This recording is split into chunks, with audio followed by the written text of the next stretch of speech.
For nearly a decade, Republicans told themselves a comforting story about Donald Trump. He says many things. Not all of them matter.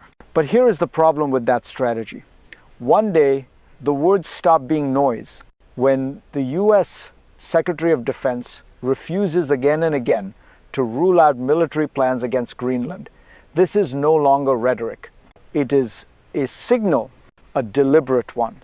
Greenland is not a punchline. It is not real estate. It is a semi-autonomous territory of a NATO ally.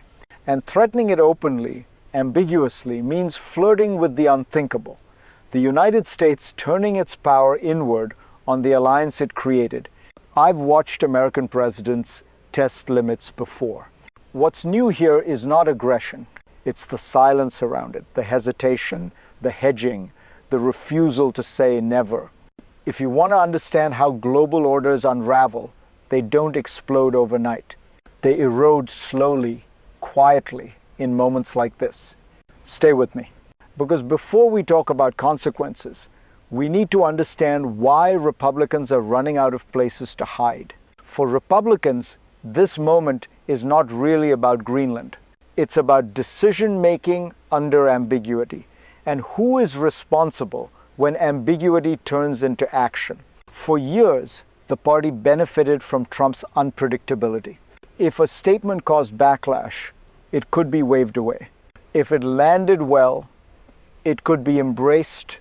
That flexibility was a feature, not a flaw. But foreign policy doesn't work that way. Allies don't hear jokes. Adversaries don't wait for clarification.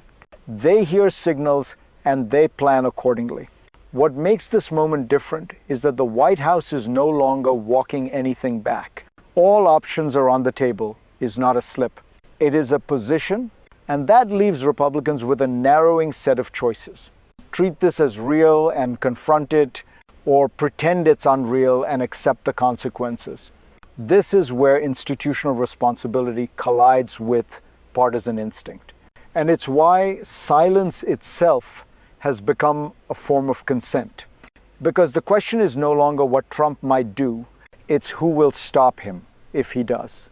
To understand how we arrived here, you have to step back from personalities and look at patterns. American power has always moved in cycles. After moments of restraint come moments of assertion. After multilateralism, unilateral temptation.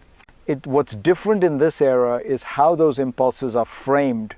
Expansion is no longer justified as destiny or defense. It's justified as leverage. Greenland enters this story not as a sudden obsession, but as a symbol, a vast territory, strategic location, critical to Arctic security, already hosting a U.S. military presence. In earlier decades, that reality would have produced quiet diplomacy, negotiations behind closed doors, reassurances to allies, clear red lines publicly stated. Instead, we see something else. Public ambiguity layered over private power. The suggestion that alliances are conditional, that sovereignty is negotiable, that military force is not a last resort, but a background option. This reflects a broader shift in how American leadership is exercised, less about rules, more about transactions. And once power is framed this way, every relationship becomes vulnerable. Because if norms can bend here, they can bend anywhere. Which brings us to the first moment when this tension stopped being theoretical and became real. The first rupture didn't come with missiles or mobilization. It came in a hearing room.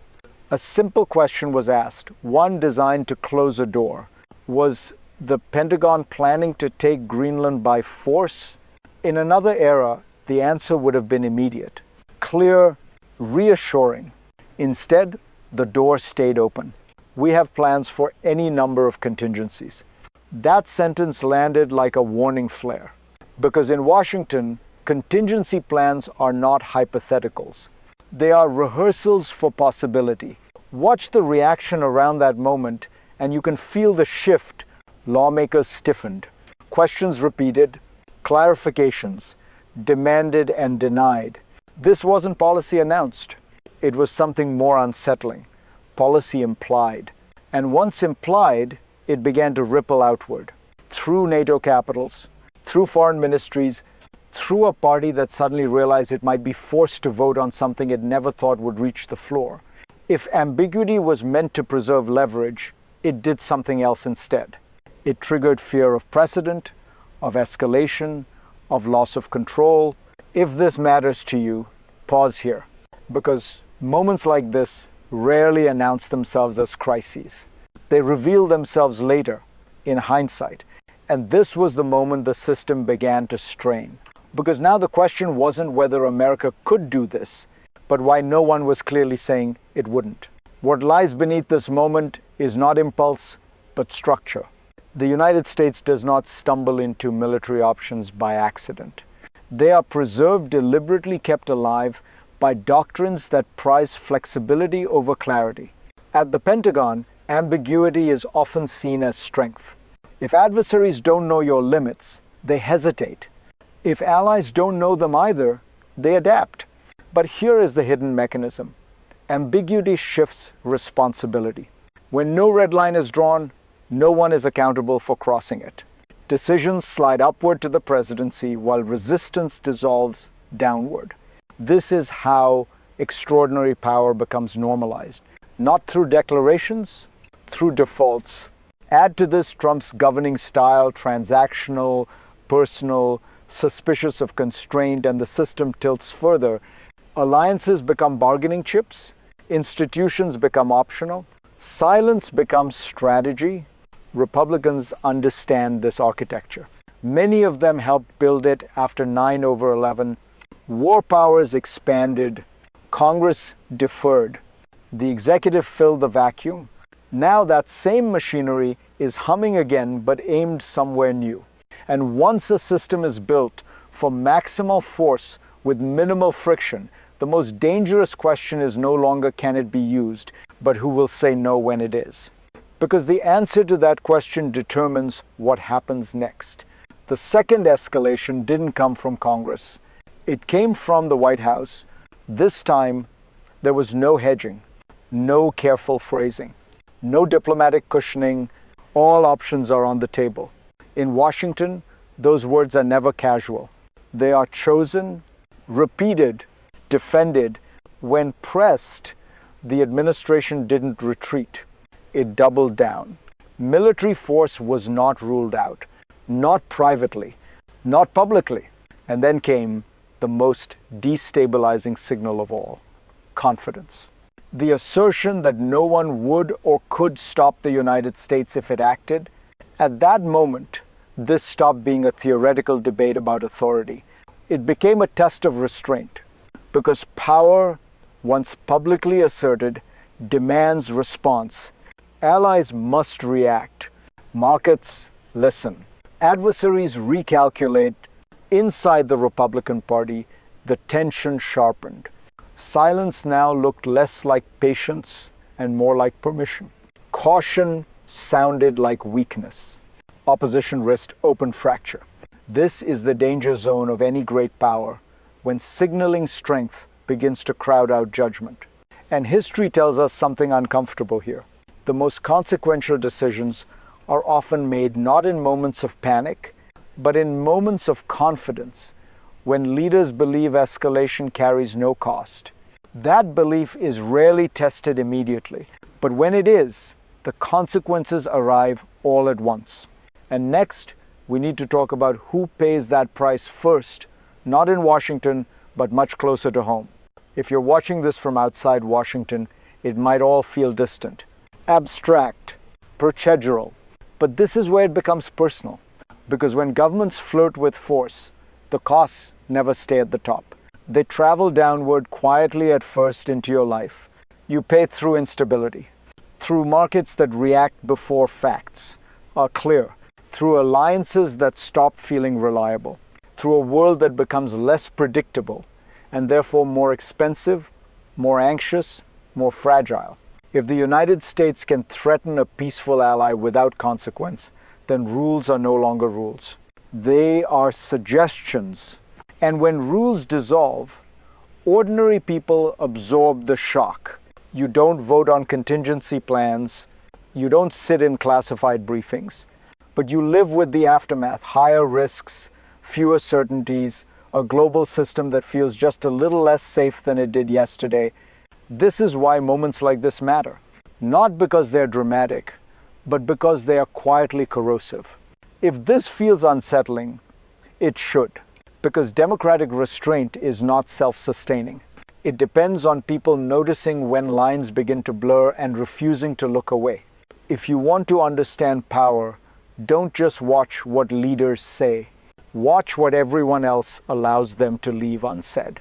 And from here, the consequences no longer stop at America's borders. Once this kind of uncertainty enters the system, it never stays local. It spreads. For NATO, Greenland is not symbolic, it is structural. It sits at the crossroads of Arctic security, missile defense, and great power competition. Any threat to it forces allies to ask a question they were never meant to ask. What happens if the pressure comes from Washington itself? That question alone weakens deterrence. Because alliances are built on predictability, not just power. If commitments feel conditional, coordination slows, trust frays, and adversaries begin to test the seams, you can already see the outlines of the ripple effect. European capitals recalculating dependence. Smaller states wondering whether security guarantees are ironclad or transactional. Global rivals watching closely, learning how far ambiguity can be pushed without penalty. This is how influence erodes, without a single shot fired. Not through defeat, but through doubt. America's strength has never rested solely on its military. It has rested on the belief that its power was bounded by rules even when inconvenient. Once that belief wavers, the world doesn't fall apart overnight. It reorganizes slowly, quietly, in ways that are very hard to reverse. And that leaves us with the hardest question of all. What happens next if no one intervenes? Because the future is no longer a single path. It is a set of choices, and we're about to examine them. From here, the future splits into three paths. Not predictions, but systems reacting to choices. The first is restraint. Republicans decide that ambiguity has gone far enough. Congress draws a line, not loudly, not theatrically, but clearly. Military options are removed from the table. Allies are reassured. The system absorbs the shock and stabilizes. This is the least dramatic outcome and the hardest to achieve because it requires saying no to power when power demands flexibility. The second path is drift. No invasion, no vote, no confrontation, just silence. Ambiguity becomes normalized, and each unanswered question lowers the cost of the next one. Alliances don't break, but they thin. Trust doesn't collapse, but it erodes. This is how orders decay, not through crisis, but through neglect. The third path is escalation, not necessarily in Greenland, but somewhere else. Once precedent is set that threats carry no internal resistance, future decisions come faster with fewer breaks. What was once unthinkable becomes discussable, then actionable. History tells us something uncomfortable here. Systems rarely fail at their strongest point. They fail at their margins when guardrails weaken and warnings are ignored. Which path emerges depends less on Donald Trump than on those around him. And that brings us to the final question: what responsibility actually looks like in moments like this? Power always reveals itself at the edges, when restraint is possible, but not guaranteed. This is one of those moments. No one is asking Republicans to overthrow a president. They are being asked something far simpler and far harder: to decide whether silence is acceptable when force is implied. Because make no mistake, if Congress chooses not to act, it is still choosing. It is choosing to leave open the possibility of the United States threatening or even attacking a NATO ally. That is not a procedural footnote. It is a turning point. History will not ask whether this invasion happened. it will ask whether it could have and who allowed that door to remain open. If you care about alliances, about democratic accountability, about a world where power is constrained by principle, this is the moment to pay attention. Not later, not after consequences arrive, because democracies don't lose their way all at once. They do it one unanswered question at a time. If you found this analysis valuable, share it. Start the conversation. And stay with me, because the next chapter of American Power is already being written, whether we're watching or not.